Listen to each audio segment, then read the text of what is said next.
asalaamaaleykum mbokku téléspectateurs yi ñu ngi leen di nuyu di leen dalal ci seen émission Covid 19 mbas mi di leen gërëm bu baax ci seen teewaay fii ci télévision nationale tey nag sunu ganu tey mooy le ministre Cheikh Oumar Anne ministre de l'enseignement supérieur de la recherche et de l'innovation tey nag dafa ñëw ngir waxtaane la nga xam ne moom département mu ngi koy jéem a def ngir bokk ngir xeex bu baax Covid 19 bi fii ci sunu réew te wax na tamit jàngale bi fan la toll ndax dina antuwam déet loolu yëpp dina ci indil ay leeral ci biir émission bi balaa loolu nag dañuy dellu fële sa ministère de la santé ngir indi leen le point ak ministre de la santé Abdoulaye Diouf Sarr. ma liral leen situation wu bés bi tey alxames juróom-ñeenti fan ci weeru avril 2020 ministère de la santé et de l'action sociale jot na résultat wu examen yi ma jox leen situation bi ci téeméer ak juróom-ñeent fukk ak juróom-ñeenti test yi ñu def tey juróom-benn ñoo ci positif bon ñoom ñoo am jàngoro yi muy juróom-benn yoo xamante ne ay cas contact yu ñu doon suivre la ma yëgal leen dem te ci bésu tey bi fukki patient yu ñu hospitalisé woon wér nañu tey danañu génn hôpital tout à l'heure ñu yëgal ne patient yu ñu hospitalisé ñi ngi yëg tan bu baax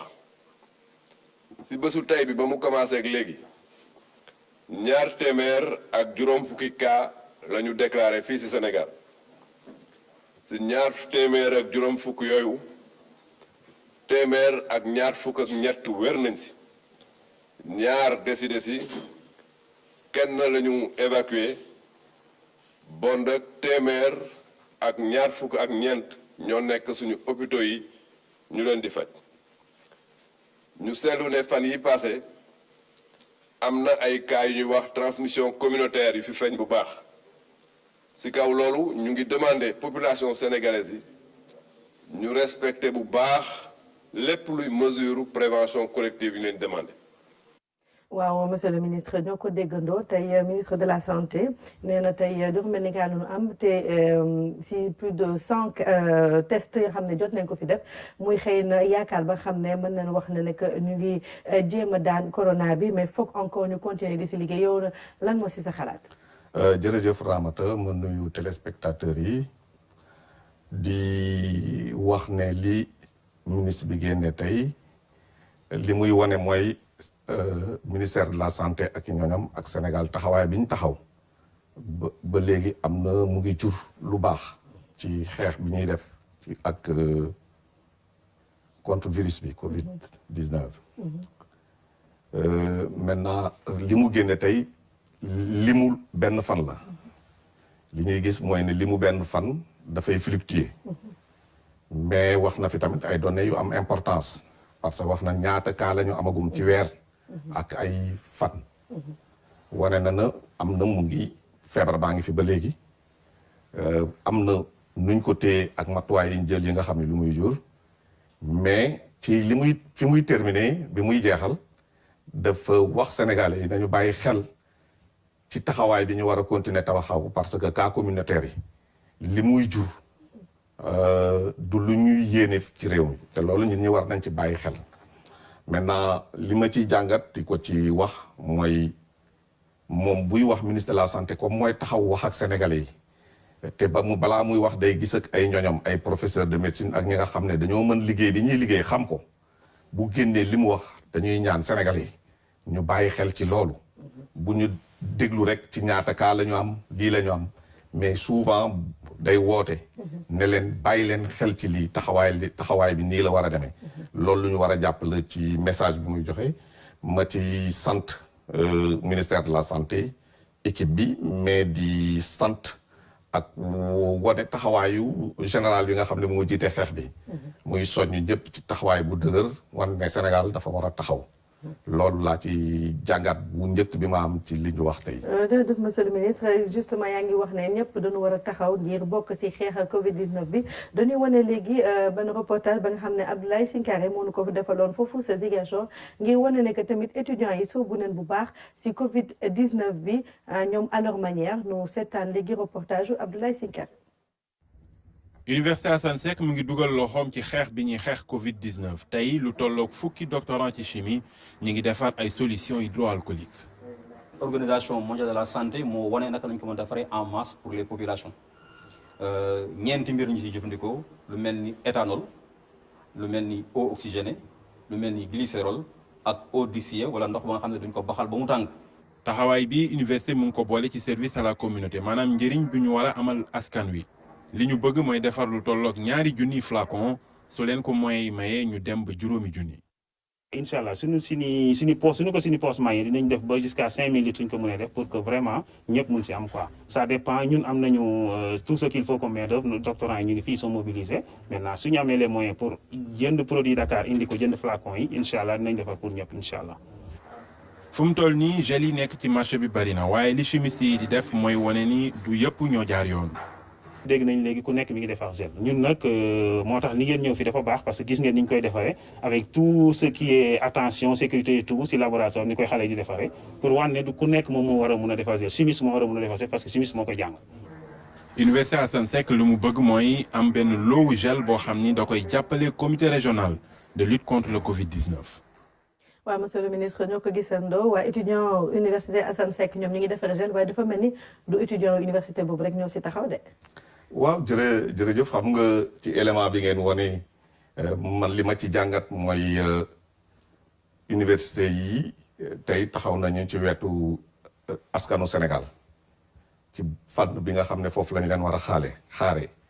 parce que université mooy bërëb bi nga xam ne foofu la ñuy toggee xam-xam foofu lañ koy ñawale donc bu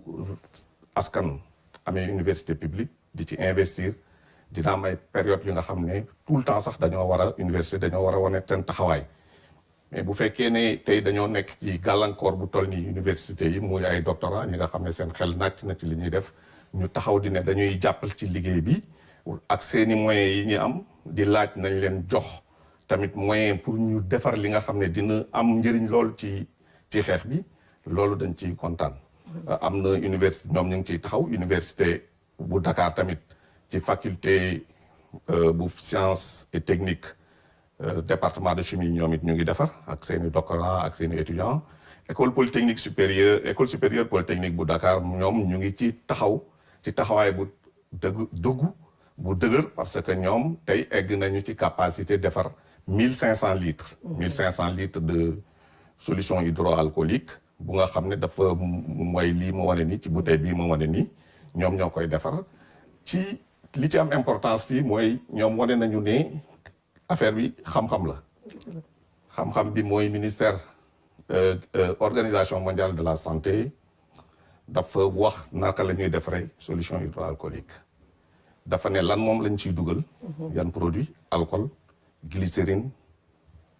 mbaa glycol mbaa ñu def ci tamit eau oxygénée bu ci nekk dafa am taxawaayam mais ba muy wax ne nañ ko defar tamit daf ci wax bu ci nekk quantité yi ñu ci war a def qualité bi mu war a def parce que solution bi pour mu am importance il faut que alcool bi egg 70% parce que si la ñu mën a rey virus bi donc ku koy def tamit il faut que nga xool ni nga koy defaree ba xam ñan quantité ngay def loolu nag am na connaissance en chimie yu muy laajte ce qui fait que tey bu ci université taxawee ba liggéey ci université école supérieure politique bi nga xam ne man liggéeyoon naa ak ñoom dama leen wax nañu fexe taxawal benn source d'approvisionnement en produit mooy lii étudiant gu Ziguinchor yi di laaj nañ leen renforcer ma ne leen dinaa leen renforcer ba suba dinaa ci wax ak recteur bi xool naka lan mooy seen bëgg-bëgg ñu xool fii Dakar naka lañ koy jëndee yónnee leen ko foofu ci ay forme de conditionnement yi parce que am na conditionnement bi mais am na ñu tamit ñun beneen forme de conditionnement bu nga xam ne moom la ñuy yóbbu ci hôpitaux yi ak ci dispensaires yi mais université bi du lii rek lañ jël am nañu tamit ñi nga xam ne soo demee école polytechnique bu Thiès ñoom dañoo defar benn respirateur artificiel bu nga xam ne ñoom am nañu imprimante 3D matériel la bu ñu amoon bu nga xam ne maîtriser nañ ko te bokk na ci bërëb yi ko maîtriser yu ko gën a maîtriser te loolu infrastructure bu am importance la ñu ngi ciy defar seen respirateur artificiel defar nañu benn ñetti prototype léegi ñun jàppale nañ leen ci loolu mais suba sama daaj jël nay disposition pour ñoom tamit jox leen ay moyens yu nga xam ne ñu commencé xool naka la ñuy produire ba ñuy egg ci capacité yi nga xam ne ñoom nee nañ dinañ dem ba produire 100 ba léegi ci ministère de l'enseignement supérieur de la recherche et de l'innovation. mais am na la xam ne moom def nga ko la xam ne dama bëggoon waxtaan si mooy observatoire da nga taxawal benn observatoire te man dama bëggoon nga wax ma lan mooy njëriñ gi ndax si sa observatoire ba am na ay scientifique ak ay chercheurs yu mag yoo xam ne daje naa ak ñoom. waaw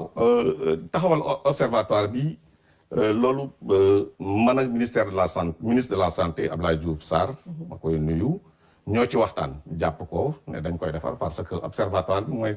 ñi nga xam ne dañuy taxaw di saytu li nga xam ne lan mooy Covid 19 saytu tey yan lan moo xew ci àdduna bi naka lañ koy faje parce que feebar bi dafa lëmbee àdduna bi.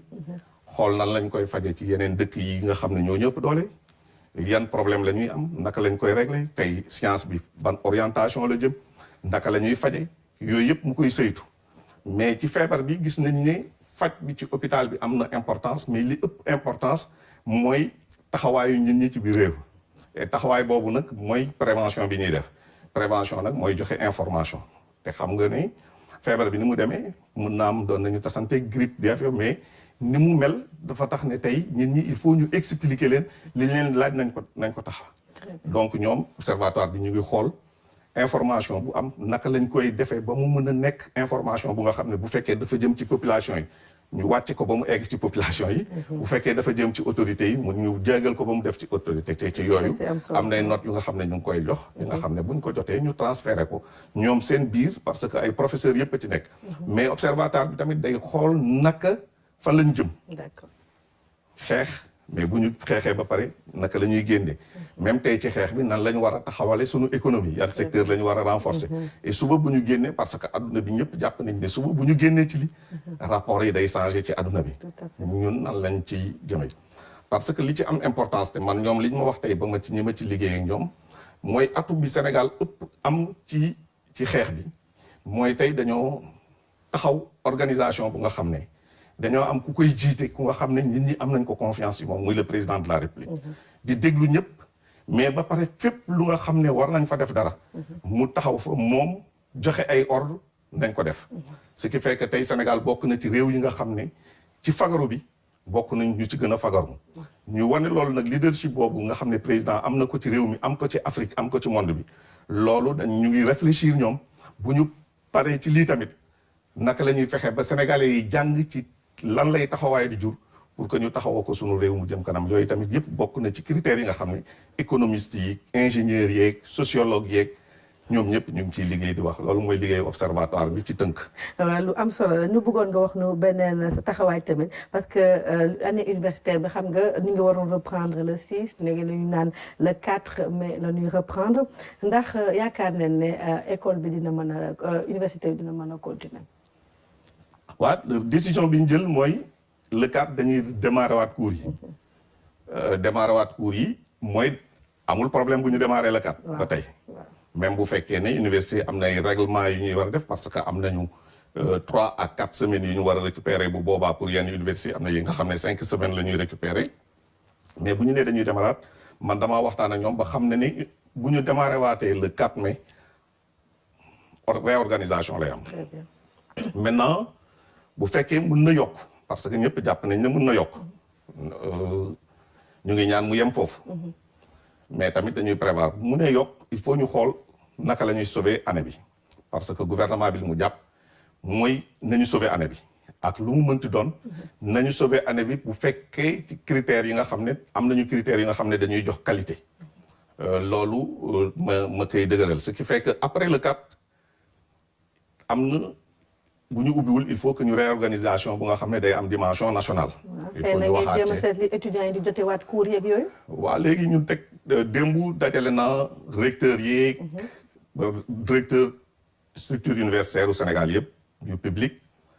ñu wax taan xool nan la ñuy sauver ak lan la ñuy sauver parce que université yi bokkuñu seen doxalin. ñoom ba ñu paree dañ ma proposer ñaari commission ma valide ko benn commission bu nga xam ne day réfléchir. bu fekkee ne remb nañu le 4 yan dispositif comme si télé enseignement lan la ñuy jël pour def télé enseignement xool naka la ñuy jàppale njàng mi ci période boobu bu fekkee sax day am jàng physique ak jàng téléenseignement nan lañ koy def yan matière lañ koy defee yan université lañ koy defee nan lañ koy defee ñu ngi ciy réfléchir xool yan mooy capacité Sénégal ak yan mooy capacité yi am international parce que tey taxawaay bi dafa am international ak beneen kuréel ñoom ci seen proposition bu nga xam ne day réfléchir ci déroulement année bi organisation examen yi loolu yëpp mais loolu ci ministère de l'enseignement supérieur la ñu koy réfléchir mais xam nga niveau jàng yi dafa bari ben dañoo mais c'est comme UVS bi mooy université virtuelle ñoom est-ce que ñoom sax ku nekkuñu di continuer wala taxaw na ñoom tamit. non ñoom xam nga université virtuelle du Sénégal tey dafa mel ni président ba mu koy créer taxaw dafa wane ne dañuy ànd ak jamono. parce que tey dafa feeñ ci àdduna bi ne télétravail di liggéey toog ak ordinateur toog sa kër di liggéey di am ay rendement yu ëpp même yi nga xam ne boo liggéey woon dafa am ñu nga xam ne ñoom ci yooyu la ñuy liggéey ce qui fait que loolu tamit moo wane ne UVS bi bañ koy def njàngale bi ñuy jàngale ci UVS yi tamit dafay jox étudiants yi ay opportunités yu bëri surtout ci fànn boobu parce que ñun gis nañu fii Sénégal UVS du loolu mooy taxaw mais ñi fay génn yëpp dañu am liggéey ci téléservice donc ñoom mettre nañ en place benn plateforme bu nga xam ci la ñuy former tout le temps plateforme boobu ñoom jéggal nañ ko ministère de l'enseignement supérieur université yi ñu ngi ciy liggéey xool ñoom nan la ñu mën a utiliser seen plateforme pour tamit jàngal seen étudiants yi. waaw man fii nag am naa benn question ba xam ne du man nag nit ñi ñoo ma ne pour ma laaj la ko léegi dañuy laajte nga xam ne ñoom seen doom yi nekkuñu université te ñu ngi ci privé bi léegi nag jàng neen ba mois ba li passé jànguñu mois bi jànguñu ñu ngi laaj ndax ñoom fi ñuy inscrire seen doom yi ndax dañ fa war a fay wala duñ fa fay. waaw xam nga man li gouvernement du Sénégal décision bi mu jël tëj université yi defe naa pour sécuriser woon ñëpp la université publique yi jël nañ ko tëj nañ leen wax nañ ne étudiants yi nañ def mais gis nañ tamit ne privé yi tamit dañoo waroon taxaw ñoom ñu jàpp ci taxaw maintenant privé dafa am rapport commercial bi mu am entre moom école privée bi ak ki fay jànge même bu fekkee ñun ñoo leen jobee délégataire de service public lañu ñun nee nañ tëj ñu ngi bàyyi xel ci seen taxawaay nuñ ko nangoo ñu ngi bàyyi xel ci problème yi ñu amee mais defe naa ñoom tamit war nañu fexe wax ak seeni ñi nga xam ne ñoo fa yóbbu seeni doom ak ñi fay jàngee su fekkee ci mag ñi ñu xool naka la ñuy waxee ci organisation université bi njàngale mi am parce que ñoom bokkuñu ak université am na ñu nga xam ne ñu ngi def téléservice am nañu waxtaan ci seen biir ñun lu ñu mën ñu jàppale leen ci pour que ñoom ñu mën a déggoo en tout cas gouvernement bi pour sauver année bi du bàyyi école privée ginnaaw dina dañuy sauver public bi loolu moom mun naa ko wax dinañ ci taxaw maintenant ñi nga xam ne am nañu rapport ak étudiants yi nga ak écoles yi te gis nañ ne écoles yi ñu ngi def liggéey bu war a baax ku ci mun a fay mun nga fay parce que dinañ trouver toujours système bu nga xam ne dinañu permettre ñu génne ci. jërëjëf monsieur le ministre te waaye sa wax bi dégg nañ ko waaye lu nu bëggoon rek c'est malheureusement temps bi moo nu ko may rek loolu moo tax xanaa boo dee dafa am looy dénk étudiants yi ak askan wi xëy na. waaw askan yi li ma leen dénk mooy li ma wax sànq fi ñu toll nii xeex bi ñu koy def ay boroomi xam-xam ay boroomi xel ak ñu am métier ñoo koy liggéey ñoo koy xeex. ñoo ciy def ñoo xam fi mu jëm ñoo xam seen yaakaar am nañuy jumtuwaay yu nga xam ne lu nekk ñoom mën nañ ko natt ci xam-xam nañ leen bàyyi xel lu ñu wax nañ ko def dañ jàpp ne loolu mooy yoon bi nga xam ne nañ ko génn ak leneen li lu mu mën a metti tey gouvernement du Sénégal ak président de la République bi nga xam ne ñëpp gis nañ taxawaayam dañoo taxaw di déglu borom xam-xam yi tey d'ailleurs président recevoir na prof d'université en médecine yëpp yi nga xam ne seen xel màcc na ci fànn bi ñu xool naka la ñuy liggéey pour que bu ñu génnee ci situation yi tey naka la ñuy rek taxawee ci situation bi ak bu ñu génnee ban système médical la ñu war a mettre en place loolu xam-xam la donc na ñëpp déglu borom xam-xam bi li ministre de la santé li muy génnee di wax xam-xam la ak kàttan moom lay taxawee di wax nañ koy déglu maintenant étudiants yi li ma leen di wax mooy ñu xam ne ñoom représentant tamit université lañu université mooy fi ma wax sànq dañu fay ñawale xam-xam ñawale xel mais togg xam-xam seen taxawaay tey ci Sénégal ci seeni biiri ñooñ mooy ñu taxawaay bu nga xam ne dañuy joxe information bi taxawaay ci wetu nit ñi xool naka lañ leen ñuy changer mentalité yi expliquer wax ak responsable yëpp taxaw nag xam ne xam-xam tey la ñu jiital ci lépp te tey xam-xam borom xam-xam yi nañu taxaw ci ñoo nekk ci kanam di wane seen xam-xam bu dëggu bu ñu mën ñoom it nañu taxawaaye noonu li ñu xam ñu wax ci niñ ko xamee bàyyi ñeneen yi ñu wax ci li ci des ñu jàppale réew askan wi mu jëm kanam. jërëjëf monsieur le ministre donc ñu moo fàttali que nag ministre Cheikh Oumar Anne moo fi nekkoon tey ganu émission Covid 19 mbas mi muy ministre de l'enseignement supérieur de la recherche et de l'innovation balaa nu mu dem rek dañuy da ngaa ma bëgg a wane ne bii waa école supérieure polytechnique lii la ñuy defar bii la ñu defar ci gel hydroalcool bu nga xam ne dafa respecté formule bi bu nga xam ne vérifié nañ ko dosé nañ ko xool nañ ko te def nañ ci tamit eau oxygénée bu nga xam nañ ne activité am rey na lépp luy microbe ak virus ci biir bii am na garantie bi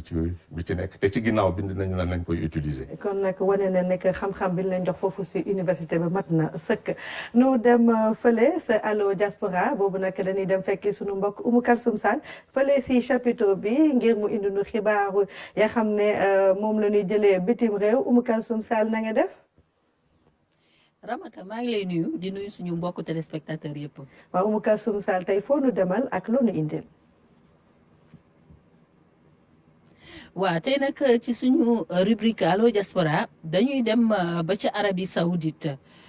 Saoudite nag fekki fa consul Sénégal bi nekk ca Jidda di docteur Aboubacry Sarr moom la ñu fas yéene waxtaanal xool situation bi foofu ca Jidda waaye ca réew ma en général nan la tëddee ci jamono yile excellence maa ngi lay nuyu. oui. maa ngi lay nuyu bu baax docteur Aboubacry Sarr. maa ngi lay fay. alors Oumou Kalsoum. excellence ñu bëggoon xam rek ci jamono yi feebar bi xam nañ ñu duggoon na foofu ci Arabie Saoudite yaa ngi foofu ci Jidda. waaye ñu bëggoon xam situation bi tey jii foofee lan la exactement. Arabie Saoudite feebar bi jot na fee dugg fii ci Arabie Saoudite. ba daanaka tey mun nañu wax ne tey ci bis bi nga xam ne moom la ñu nekk tey li ñu enregistré tey ci ay cas mot na 355 cas boo seetee lépp ñi li nga xam ne enregistré nañ ko mot na si 3287 cas ñi nga xam ne ñoo ci jot a wër bokk na toll na ci 666. d'accord. ñi nga xam ne nag ñoo ci génn àdduna yal na leen yàlla yërëm toll na ci 44 personnes. bi mu commencé amoon na ay mesures yu njëkkoon a jël. mooy ne am na yenn dëkk yi nga xam ne isolé nañu dañu isolé woon mais bi ñu demee ba cas yi gën a bare ñu jëlaat ay mesures yi nga xam ne ñoo gën a sévère yooyu ñu dugal ci daanaka dëkk yëpp. Riyad capitale beeg Jeddah Makka Médine ak Dammam yëpp ñu dugal ko ci demoon nañu ba jël couvre-feu bi demoon na ba mu ngi doon commencé 19h ba 6h. bi ñu gisee ne encore cas yaa ngi gën a yokku léegi ñu defaat ko 15h ba 6h du matin mais bi situation bi gën a encore yokku encore. ñu daal di koy def léegi 24 heures léegi 24 heures kenn du génn. ci réew ma yëpp. kenn du génn ci réew ma yëpp kenn du génn. li lay tax a génn daal autorisation ngay am. wala mu nekk li nga xam ne lu jara tax ngay génnal mooy lu ngay jëndal lu nga xam ne lekk la dund. bu ñu ne Arabie Saoudite ne Makka ne Médine ñu déggoon li jëm ci nga xam ne ni ñoo ngi ko fa doon def jëm rek ci diiney l'islam yooyu yëpp dañ ko dakkaloon mu di loo xam ne ni bëriwul luñ koy gis. bon waaw situation bi nga xamee ne comme que dañu xalaat ne ñu bëree dañ fiy daje ci wàll ci Kaaba gi ak ci Médine ci jàkk yonent bi sallallahu alayhi wa sallam ci ziar bi bi ñu gisee loolu te feebar bi ñëw ci la ñu jël mesure yooyu léegi ñu lu njëkk bi dañoo tëj Makka ak Médine kenn du fa dugg bi ñu demee ba raxas ko ba une semaine ñu doog a bàyyiwaat nit ñi di julli Makka ak Médine mais bu ñu jullee ba pare dañu koy ñuy julli waat lañ ko tijji mais nag tawaaf bi ci wàll Kaaba ga tawaaf bi ak umra bi boobu yëpp yooyu yëpp dañ ko arrêté amatu mun jàkk yi nga xam ne nag ñoom ñooy jàkk yi nekk ci Arabie Saoudite jàkk yi ak jumaa yi yooyu yëpp dañ ko fermé. sénégalais yi nag excellence sénégalais yi nga xam ne ni ñoo ngi foofu lan la ñu mën a jàpp ci ñoom. bon pour Sénégal yi nga xam ne ñoom ñoo nekk fii ci Arabie Saoudite d'abord maa ngi leen di gërëm di leen féliciter bu baax di leen vraiment di kontaan si ñoom. parce que mesures yi nga xam ne moom la autorité yi jël fii amu ci benn sénégalais bi nga xam ne dégg nañ ne jalgate na mesures yi. tellement encore sant yàlla amu ci benn sénégalais bi nga xam ne déclaré nañ ko ci cas yi nga xam ne moom moo fi am. vraiment amu ci kenn ki nga xam ne déclaré nañ ko ci. d'accord d'ailleurs bi affaire bi mu commencé la ñu communiqué ak ñoom. surtout ki nga xam ne moom mooy président bi nga xam ne moom mooy président amical bi. ñuy jokkoo vraiment di dimbalante di coopérer ci sensibiliser nit ñi nga xam ne ñoom ñoo fi nekk. jërëjëf excellence jërëjëf am na solo ñoo ngi lay gërëm bu baax. ci information yooyu yëpp nga xam ne. maa ngi leen di gërëm bu baax di gërëm encore di rafetlu seen émission bi di gërëm encore gouvernement bi surtout autorités yi mesures yi nga xam ne moom la ñu jël. ak ndimbal yi nga xam ne moom la ñu préparé te ñu ngi ñaan yàlla encore autorités yi situation bi nga xam ne moom la sénégalais yi am fii surtout ñi nga xam ne ñooy ouvrier yi daan nañu liggéey te liggéeyatuñu ñoom ñëpp ñu ngi toog seen biir kër incha allah li nga xam ne moom la président de la république def muy jëf rafet bi nga xam ne def na ko ngir jëmale ko ci diaspora bi jëmale ko encore ci sénégalais yi incha allah ñu jàppale leen si comme ñoom tamit ñu am ci. jërëjëf excellence.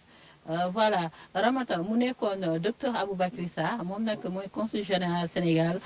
foofu ci Jidda gis nga ñëwaat nañ ci situation bi foofu ci Arabie Saoudite donc réew la boo xam ne ni tamit ni feebar bi duggee ci yeneen réew yi bàyyiwul tamit Arabie Saoudite ndaxte dem na sax ba ñu jël fa ay mesures yoo xam ne ni mën nañ ne ay mesures yu exceptionnelles la ndax bu ñu nee Arabie Saoudite dinañ ne Makka dinañ ne Médine mu nekk ay villes yoo xam ne yu symbolique particulièrement ci diine l'islam gis nga restriction yi nga xam ne ni jël nañ ko foofu ci dëkk yooyu nga xam ne ni dëkku ziar la ak dëkk yoo xam ne ni dëkku diine la donc loolu lañu leen andiloon tey jii ci seen rubrique Allo Diaspora di leen jox rendez-vous ëllëg incha allah. merci beaucoup Oumou Kalsoum Sall li ngay wax nag dëgg dafay dëggal li nga xam ne Fatakho indiloon nañu ko fan yi mu di ko Arabie Saoudite naam ñu ngi am ay cas naam ñu ngi jéem a gérer Covid 19 bi foofu mais dañu teel a jël seen matuwaay tëj li nga xam ne moom mooy cas bi donc vraiment pour éviter toute contamination loolu tax Arabie Saoudite dafa teel a jóg si mbir mi ñu ñaan yàlla ñoom tamit ñu mucc ci jàmm ak salaam di kontaan bu baax tamit si li excellence wax tamit benn Sénégalais vraiment. jànkontewul ak feebar bi fu mu nekk ni kon ñu si sant suñu borom bu baax di leen wax ne que nag tamit suba bu soobee yàlla dinañ ànd ak son excellence ambassadeur Anna Sémou Faye di ambassadeur au Sénégal fële sa République de Guinée dañ def lu dul nag teral souhaiter la bienvenue comme ni ñu koy waxee sunu naataango di Adjaratou Fatou Sakho ñu ngi lay dalal bu baax. bonsoir Ramata. ça va alors ñu ngi lay dalal si rubrique bi nga xam ne moom nga ñu indi muy cartographie wax nu tey àdduna bi fan la taxawee ak Covid 19 bi te j'espère nag tey indi nga nu ay nouvelles yu neex. nouvelle bu neex moom tey mënuñu ko wax. parce que nag les chiffres ont explosé. waaw parce que li yokku tey. toll na si téeméeri junni ak juróom-benn yu teg juróom-ñeenti téeméer ak ñaar fukk ak juróom-ñett. bu ñu xoolee yi passé vraiment tey li mu yokku na waat na par rapport ak yokku démb bi rek lu toll si fanweeri junni ak juróom-ñett xam nga loolu bari na écart bi c'est énorme et bu ñu xoolee situation globale monde bi nombre de cas bi egg na si 1,582,000 yaa ngi doon naan mbaa duñu egg 2 millions ma naan la xëj na bala ñu cee egg dinañ gis bunt mais dafa mel ni buntu feeñagul et on s'achemine carrément vers 2 millions de personnes yoo xamante bi am nañu feebar bi fii ci kaw suuf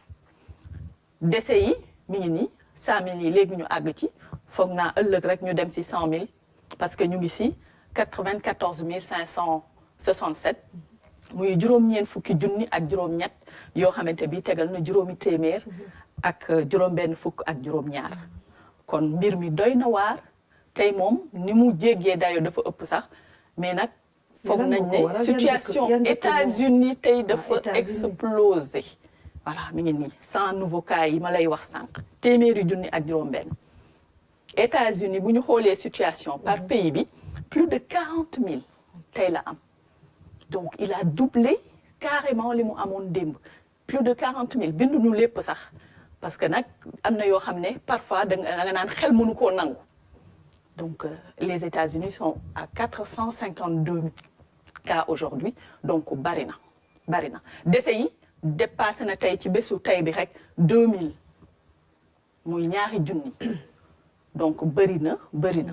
Espagne bu ñu xoolee moom tamit ay kaawam yokku na mais par rapport ak démb quand même xaw na tane parce que tey mi ngi am 5784 nouveaux cas wàññeeku na lu toll ci ñetti téeméer ak juróom-ñeent fukk ak juróom donc mun nañ wax ne que tane na tuuti même chose tamit pour décès yi tey ñu ngi am ci benn journée tey bi lu toll ci juróomi téeméer ak juróom-benn fukk ak juróom moom la ñu am ci décès yu ñëw yokku ci li fi nekkoon démb bu ñuy xayma li mu yokku démb ak li mu yokku tey néew na lu toll ci ñaari téeméeri cas ak fukk ak benn donc y a un léger mieux et nee nañ tey cas yi ñu am ci hôpitaux yi oyof na oyofaay boo xamante bi impact bi xëj na dinañ ko gis fii ak début semaine prochaine parce que nit ñi balaa ñuy commencer di enregistrer décès yi dinañ hospitaliser ay 2 semaines ba cas bi critique wala mu wàññeeku. est-ce que loolu tamit du conséquence su test de masse yi ñu commencé di def xëy na. bu ñu defee test day tax ñu teel a détecter feebar bi ci yow xëy na tamit loolu la. waaw même bu dee loolu la tamit tey gis nañ ne évolution bi ci contamination bi dafa wàññeeku par rapport ak démb décès yi aussi dafa wàññeeku ak démb donc mesures yi ñu jël moom mooy commencer di def effet loolu la ñu un peu analyser de façon générale. Par contre Italie mi ngi yéegaat nànk-nànk parce que ay nombre de décès wam tey 610 la ba tey mi ngi néew par rapport ak la mu daan am mais bu ñu xoolee yokku bi démb ak tey lu toll ci juróom-benn fukk ak juróom-ñett yokku nañ par rapport ak yokku démb bi ci bésu tey bi ñu ngi am 610 décès bu ñu globaliser li ñu enregistré ci nouvelle contamination toll na ci ñeenti junni yu teg donc ba tey moom tam mi ngi évoluer ci nombre de contamination bi tamit bu ñu xoolee démb ak tey ñu xayma différence bi yokkule nañu ñetti téeméer ak juróom-benn fukk ak juróom-ñett donc Italie bon mi ngi ba tey ci cas bu baax wante nag il faut ñuy surveiller comme li ñu doon wax démb attention Allemagne bon moom tamit mi ngi évoluer mais France tey tam moom it li mu yéeg dafa bari ba jéggi na moom it dayo xaw na jaaxal bu baax nit ñi parce que tey ay décès wam dañ egg na ba ci 1341 kon bari na ci benn bés alors que bi muy egg ay 500 yooyu nit ñaa ngi yuuxu tey doublé na bu baax nombre de décès yi mu daan am nouvelle contamination itam lu toll ci junni nekk na différence bi tey ak démb 901 cas moo yokku ci évolution bi donc dafay fii daal dafay tane fële di yéeg démb Espagne moo yéegoon tey mu tane mais tey dafa mel ni fépp yokku na surtout États-Unis nag surtout États-Unis États-Unis moom xam naa ne ñu dem léegi ci situation Afrique sur le continent xëy na ce sera pas aussi alarmant aussi j'espère. waaw bon am nañu 434 nouveaux cas mais bu ñuy xayma ak démb li mu yokku démb moo ëpp tey parce que am nañ moins 355 wàññeeku na lu toll ci ñetti téeméeri cas ak juróom fukk ak juróom mais bu ñuy xayma li nga xamante bi tey ñoom ñoo jàpp feebar bi ci continent bi toll nañ ci 434 cas ñoom ñoo am les nouvelles contaminations muy ñeenti téeméer ak fanweer ak ñeent décès yi nag àgg na ba ci 627 maanaam juróom benn téeméer ak ñaar fukk ak juróom ñaar li ci yokku démb ak tey toll na ci juróom benn fukk ak juróom bu ñuy xool par rapport ak démb évolué wul lu toll nii loolu la yokku woon démb. Voilà c'est ça essentiellement nouveau cas yi mi ngi neen moom laa la doon wax toll na si ñeenti téeméer ak lu teg. mais par rapport à situation pays Afrique du Sud ba léegi moo nekk si kaw moom. waaw Afrique du Sud ba tey mais nag comme ni ma la ko doon remarqué ñu ngi yéeg ñeneen ñi ñu ngi yéeg moom mi ngi yéeg par tuuti mais dafa mel ni yokkute bi dañu xaw a tolloo ba nga xam ne ñële ñu ngi koy rejoindre nànk-nànk tey moom enregistré na téeméeri cas yu manqué ñaar yu bees décès yi tey enregistré wul benn décès heureusement Algérie yokkule na téeméer bu manqué juróom benn Égypte yokkule téeméer ak fukk Maroc gis nga moom tam yokkule na 104 téeméer ak ñeenti cas bu ñuy xool différence yi ci décès bi Algérie tey li mu enregistré ci décès mi ngi ci 235 autant pour moi 30 nouveaux décès la amaat par rapport ak démb ñaar ñoo ci yokku bu dee Égypte la tey yokkule ne 9 décès yokkulewul par rapport ak démb ci évolution bi Maroc moom tamit yokkule na juróomi décès tey mu toll ci 96. D'accord. mais yeneen pays yoo xamante aussi il faut ñu koy wax tuuti di ko fàttali muy Cameroun waaw surtout Cameroun parce que nag moom chaque jour cas yi dafay gën a yokk contamination yi décès yi demee fu fa noonu tey benn décès rek la enregistré par rapport ak démb mais nombre de cas am egg na léegi ba ci juróom-ñaari téeméer ak fanweer. donc c'est vrai c'est un pays à surveiller et ça explose système de santé bi demeewul noonu mais heureusement on constate que quand même décès yi bariwul noonu. d'accord ñu dem fële kon sa CEDEAO. waaw zone CEDEAO bi moom ñi fi gën a fës tey mun nañ ne peut-être ba tey Burkina Faso la parce que moom moo jiitu ak 443 cas bu ñuy xool li mu yokkule tey moom toll na ci juróom benn fukki nit ak benn yoo xam ne yokku nañu tey par rapport ak démb donc moom moo nekk ci kaw ba tey bu ñu xoolee nouveau cas yi bon li ci yokku par rapport ak démb toll na ci 39 décès itam tey enregistré na 5 nouveaux décès ba tey mais nag mun nañu remarquer ne ñoom tam ñu ngi faj comme Sénégal parce que ci 443 cas yi ñu am lu toll ci 146 yi faj nañ leen donc ça veut dire que ñoom tam ñu ngi def waaw ñu ngi am ay résultats te loolu aussi ça encourage. ana dëkk yoo xam ne ñoo bokk ak Sénégal frontière. waaw bon peut-être ñu fàttali avant ñuy dem ci loolu excuse-moi une minute que Côte d'Ivoire moo topp ci Burkina ci dëkk yi gën a fës ci feebar bi tey parce que moom enregistré na tey fanweeri cas ak juróom yu bees donc nombre de cas am egg na ci 334 décès yi yokkuwul dara Niger moom moo remplacé Ghana moom yéeg na ba ci 342 lu toll ci juróom benn fukki cas ak ñeent yokku na ci li mu amoon bërki démb donc moom tamit enregistré wul décès bu bees mi ngi ci 11 décès ba tey donc pays limitrophes yi comme ni nga koy waxee Mauritanie Mali Guinée ak Gambie ñoom tam y a pas trop d'évolution benn pays mooy yokku te taxawul boobu ba tey muy République de Guinée démb mi ngi amoon li mu amoon démb tey ñaar fukki cas yokku na si mais ba tey gisuñu fa benn décès. ok kon nag loolu la leen fàttali tey indil si situation Covid-19 bi si àdduna ak si continent bi nu dem léegi si conseil pratique tey lan nga indil téléspectateurs yi si la nga xam ne war nañ ko mën a xam ngir mu aar leen si feebar bi. alors tey ci suba dama yóbbu sama doom hôpital il faut bien parce que dund ak feebar ñoo ànd mais j'ai été choquée parce que j'ai vu que personnel de santé bi am na ñu ci bëri mënuñu takk masque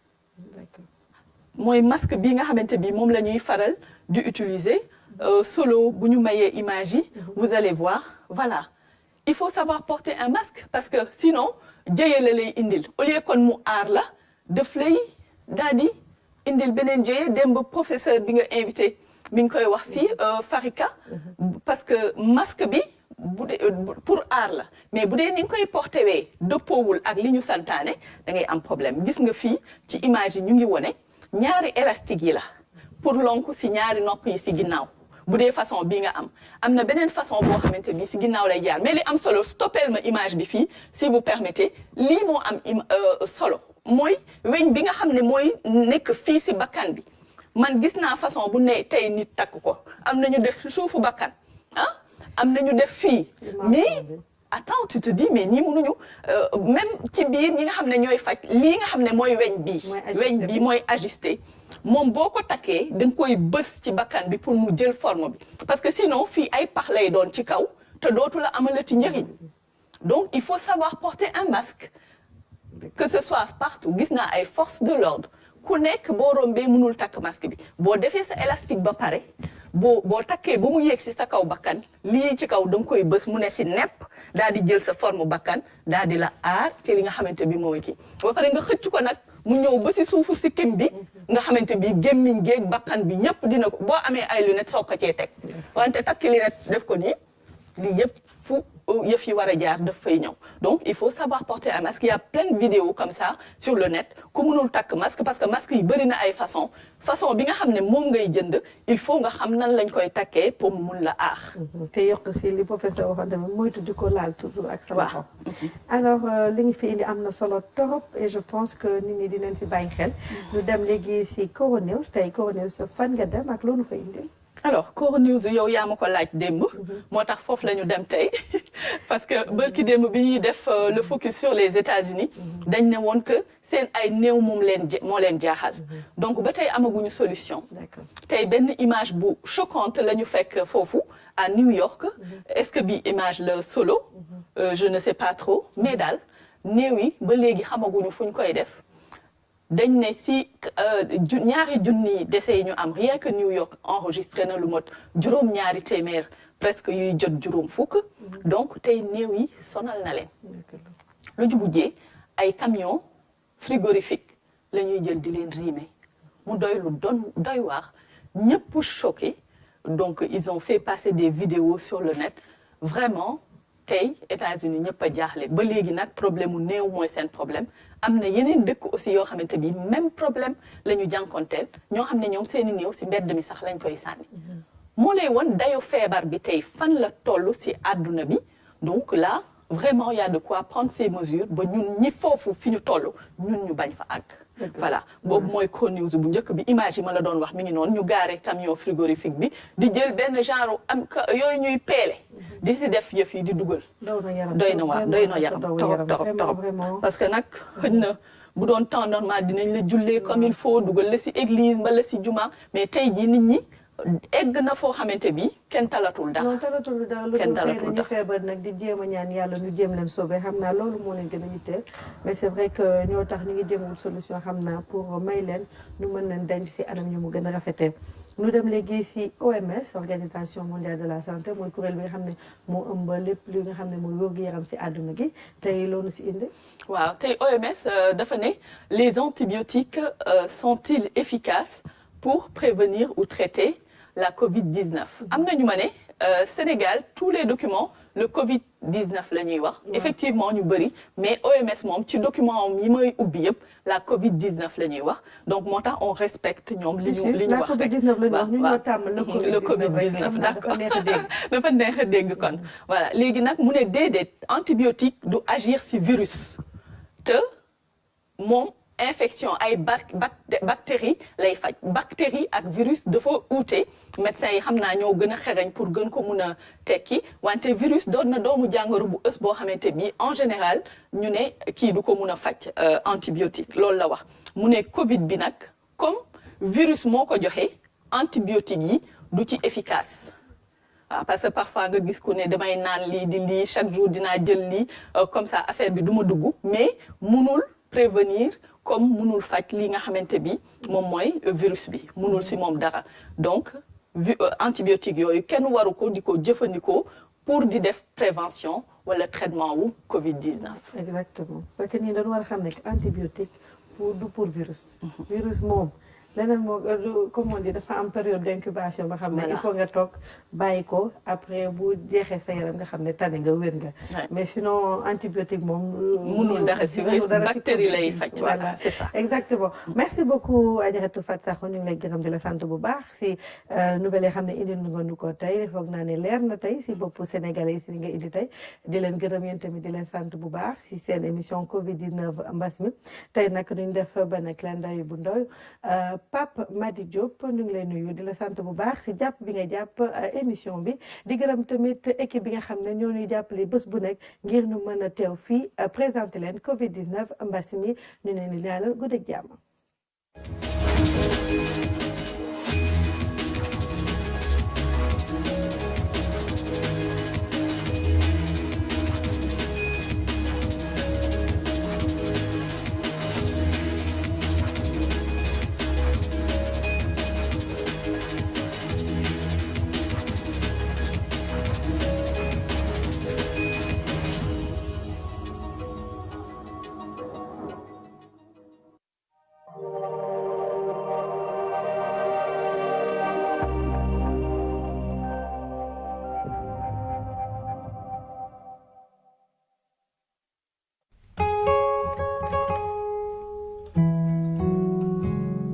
Assalamu alaikum mari manin kolana kamoylan